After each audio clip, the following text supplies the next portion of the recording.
YouTube friends. Welcome back. Melissa here with Bee and Cozy Stitching, and I'm so excited. I have news, I have projects, and I have fun. And as usual, we're going to use up all those scraps because remember, scrapaholics have to have a way to bring more scraps into the house. And as luck would have it, on my last delivery, I got just the coolest bag of scraps from my friends. Oh, I can't wait. I think probably in an upcoming video, I'll grab that bag and I'll spread it out on the counter so you can see what we're working with. And we'll see what kind of a project we can come up with too. But, so my exciting news. We ordered some new parts for our long arm machine. We're going to be computerized. I can't wait. That's going to be so much fun.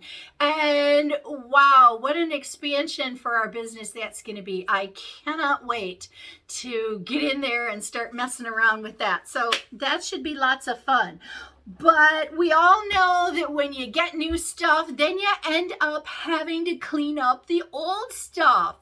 Well, I had to clean up underneath the long arm in order for them to install all these new parts. Holy Christmas, I didn't realize what was under there. Oh my goodness, it's been the catch-all. That's terrible. But I found the coolest project. And I must have started this project at least 2 years ago at a retreat. And I thought it was a cool project then, but you know how life is. You get busy, you set it aside, you move on, you forget about it. And then when you go ahead and decide you need to do some spring cleaning, which this is a perfect time to do it, then you find these unfinished projects. And guess what? It's time to finish them up. So with that said, this project is called On a Jelly Roll. This is the pattern. The pattern is by Meadow Mist Designs, and I will put links down below so that you can find this pattern and order one for yourself. As we go through this pattern, I'm not going to give you any of the cut sizes or any of that stuff. This designer put a lot of thought and work and effort into making this pattern. And hey, you know, they're just like us. They're trying to eat and they're trying to pay their bills. And, you know, we really need to buy our patterns from the designers and help them out and help ourselves out because, hey, it's been a long year with all this COVID crap. And if it wasn't for quilting, I don't know what I would do. So I will gladly pay the designer because it has inspired me beyond words. So, okay, off the soapbox and moving on. But anyway, this is the luscious little block that we're working with. And I have just been having so much fun getting my blocks together. As we talk, I'm going to keep ironing because behind me on the design wall, I'm starting to lay out the blocks. Now, I know in this video that I probably will not get this quilt finished. But at least I can show you what it's going to look like. And then if you pay attention on further videos, you will be able to see our show and tell videos. And that's where we're going to show you all these finished products so that you can see for yourself just how gorgeous they turn out. Now, I'll just put this one up here. Oh, I am loving how this is coming together. This is the perfect scrap quilt. You don't have to do it scrappy if you don't want to. This quilt could be 2 colors. It could be 3 colors. It would be gorgeous red, white, and blue for the upcoming holidays. Oh my goodness. It would be perfect done in red, white, and blue. Oh, see how quickly this quilt is growing? But I did mine in usual fashion. I dug in the scrap box. I found a couple pieces that I liked, and I built my quilt around those pieces. And don't you know it? I just found some of the most unique, awesome, perfect fabrics to go with. I really like this one. It's got some really cute colors going in it. But yeah, I'm excited, and I've used up so much fabric. Now, I can't put this one here because these two are the same, but I do have this one because I had 2 yellow ones done, and I didn't want to put those next to each other. So there, that one can go there, and then this one can go up here, and yeah, oh my goodness. See, we're working with big blocks. It's going to go quick and easy, and we'll get it finished in no time. But what I'm going to do now is finish ironing up my pile of blocks that I got to in the middle of the night. I'm going to get them put on the design wall so you can see what we're going to look like. And then I'm going to walk you through the process step by step in how to go ahead and make your blocks so that you can make your ultimate perfect scrappy quilt. And then I'm going to take it one step farther and I'm going to show you how easy this pattern is to change sizes according to what scraps you have in your basket. Because hey, that's the name of the game. We want to use up our scraps and create these awesome things. So hold tight. Let me get these ironed up, get them up on the wall, and then I'll come back and I'll show you how to get all of your blocks put together in different sizes and the sizes that the pattern calls for. So if you like this video, go ahead and hit the like button. Please subscribe to our channel so we can keep going. We are having so much fun. And I got to tell you, there are so many projects underneath my long arm. We're going to be busy for quite some time. And you are just not going to believe the treasures I have under there. Holy buckets! I can't wait to show you. So hang on. We'll be right back. Okay, as you can see, I have the entire design wall board filled with our quilt blocks. They aren't sewn together yet, but we have all of the blocks in place so far. There's a whole bunch more blocks to be finished, but this was as far as I could go for putting it up on the display wall to show you what this is going to look like. So this is where I'm going to stop for the moment. And then, like I said earlier, if you check out our show and tell video, then you'll get a chance to see this beautiful quilt finished.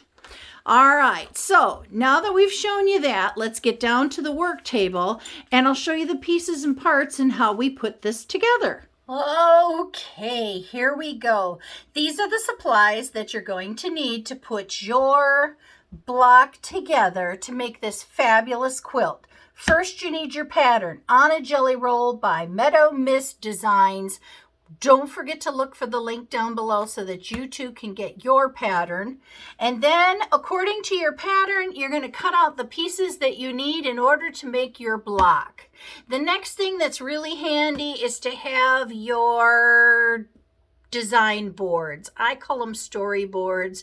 You can call them whatever you want to, but basically they're this lovely board with some fuzzy fabric on it that's going to hold your blocks in place so that you can take this over to the sewing machine without moving any of the pieces or parts or changing things or getting things confused. You just take the whole board over to the sewing machine and then you can lift your pieces as you need to in order to create your block. All right, now we're lucky. We don't have to follow the pattern at this point because we've got a block made. So what we're going to do is put the made block on our storyboard. There we go. So that we can see what it is we need to do for our layout. And we'll go ahead and start with the bigger pieces. You put one up here. You put one over here. We might have to adjust this as we go along. Not a problem.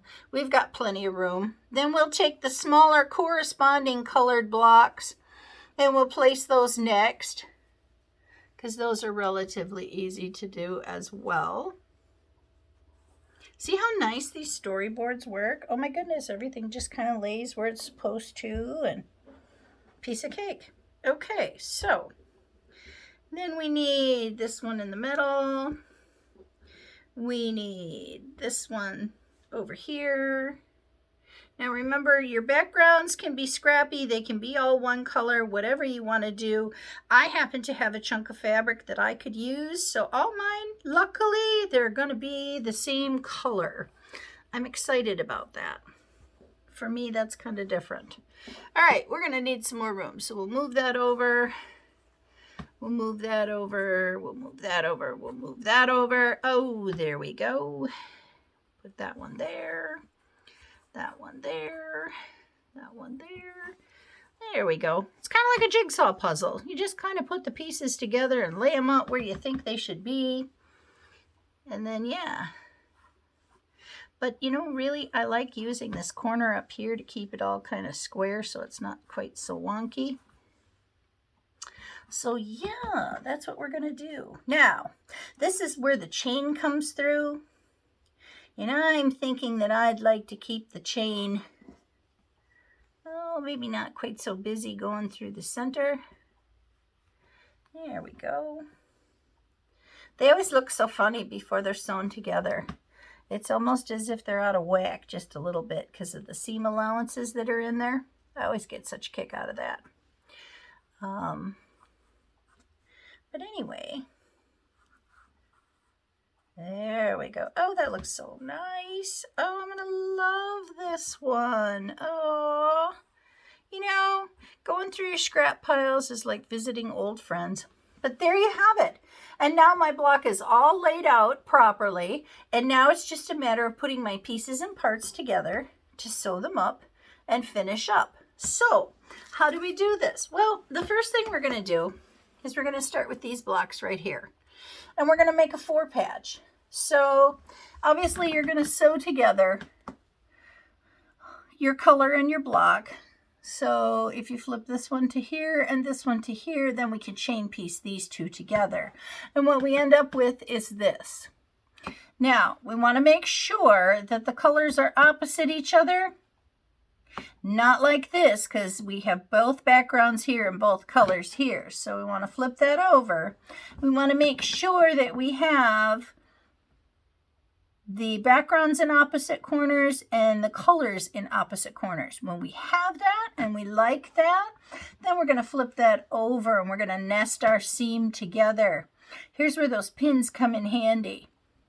You just wiggle it until you feel it lock right in there. Stick your little pin in there. If you want to cheat to make sure it looks good and looks good, open it up. If they meet right in there, oh, perfect. Perfect. Then it's just a matter of sewing our 1/4-inch seam right down the side here. Once we've done that, we end up with our 4 patches. We're going to do this twice because we need one for each side. Once we have those, then we can lay those right into place. I'm hoping you can see that. Yeah, good. Okay. Then the next thing we need to work on is our centerpiece. So what we're going to do is we're going to take the colored block. Oops, I grabbed the wrong one. Colored block, and we're going to put it together with one of our bar pieces of background fabric here.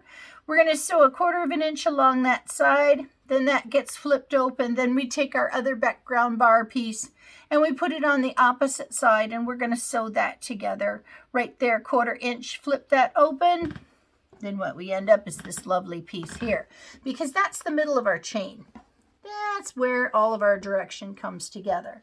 Now, the next thing that we're going to do is put together our corners. And again, it's simply taking our color piece and our background bar, putting them together, sewing 1/4 inch, opening it up.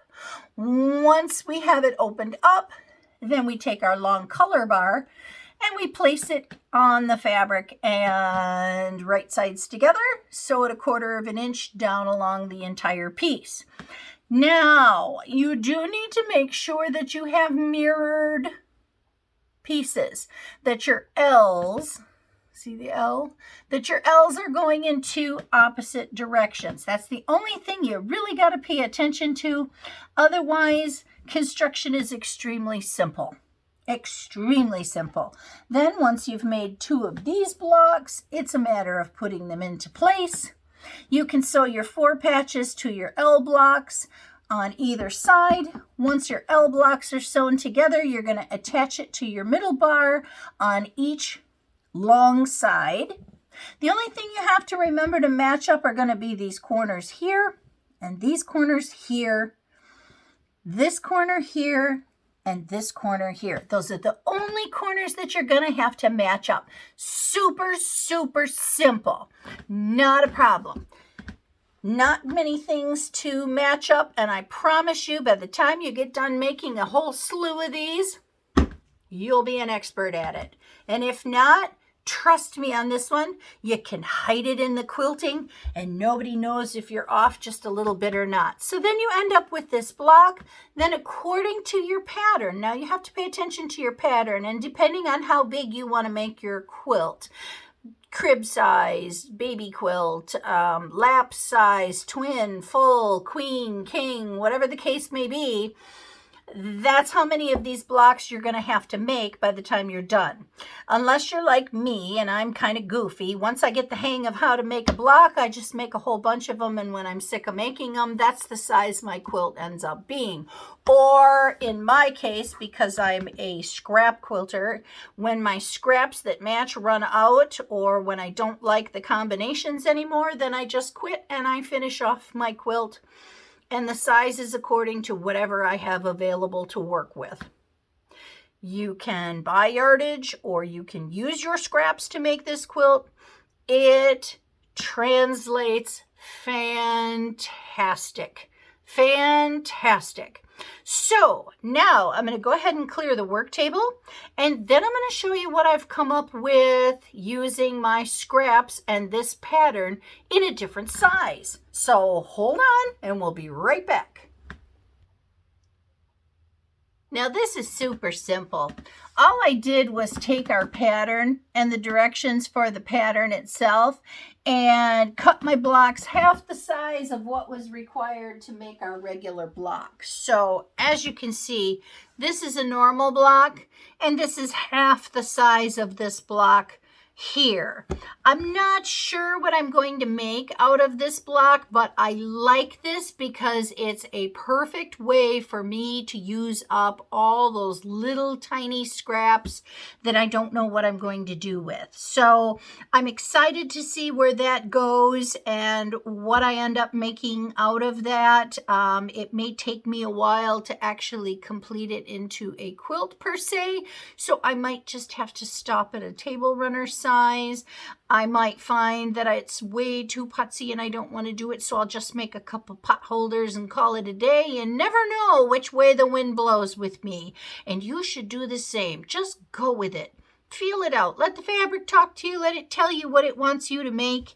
But most of all, have fun with what you're doing. Now, if I had to critique this pattern, I would tell you that out of 0 to 10, this is an absolute 10.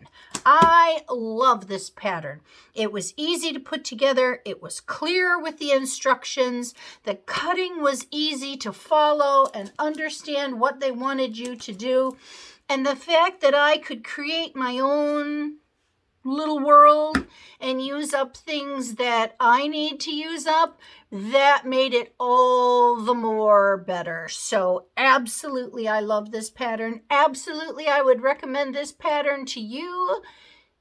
Give it a try. I hope you're inspired to try one, whether it's a half size or a full size. And I hope you'll check out the show and tell video so you can see how they finally ended up.